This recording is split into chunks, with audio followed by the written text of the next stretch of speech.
Hello' everyone, আজি আহিলোঁ স্কুলত মানে আইচাৰ স্কুলত। আজি আইচাৰ নতুন ক্লাছৰ এডমিশ্যন আছে, এইকাৰণে ময়ো আহিলোঁ।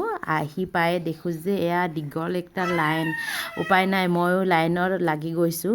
যেনে তেনে কৰি এডমিশ্যনটো মই কৰিলোঁ। তাৰ পাছত আহিলোঁ নতুন কিতাপ আনিবলৈ, মানে ক্লাছ 1ৰ কিতাপ আনিবৰ কাৰণে ইয়ালৈ আহিলোঁ। মানে বেলেগ বেলেগ ছেকশ্যন হয়, এডমিশ্যনটো বেলেগ, তাৰ পাছত কিতাপ লোৱা জেগাটো বেলেগ।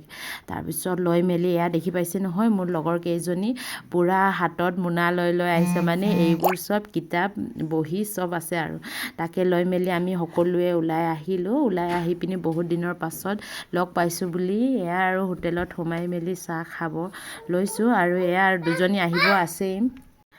সিহঁত দুইজনীলৈ আমি নৰখিলোঁ, কাৰণ দেৰি হ'বগৈ বুলি, কাৰণ মই বেটাক এৰি থৈ আহিলোঁ। আৰু চাহ তাহ খাই মেলি ঘৰলৈ আহিলোঁ। ঘৰলৈ আহিয়ে কিতাপবোৰক মই কভাৰ লগাই দিছোঁ। কভাৰ লগাই থাকোঁতে নিজৰ সৰুকালৰ কথা মনত পৰিলে। যি কি নহওক, এইবোৰ মই কভাৰ লগাই থাকোঁতে আইচা আৰু বেটাই কৈ আছে ভোক লাগিছে বুলি। মই একদম অকণমান ধৈৰ্য ধৰা বুলি কৈছোঁ, কাৰণ ময়ো যি টি কাম এটা কৰিলে মানে শেষ নকৰালৈকেও সন্তুষ্ট নহয়।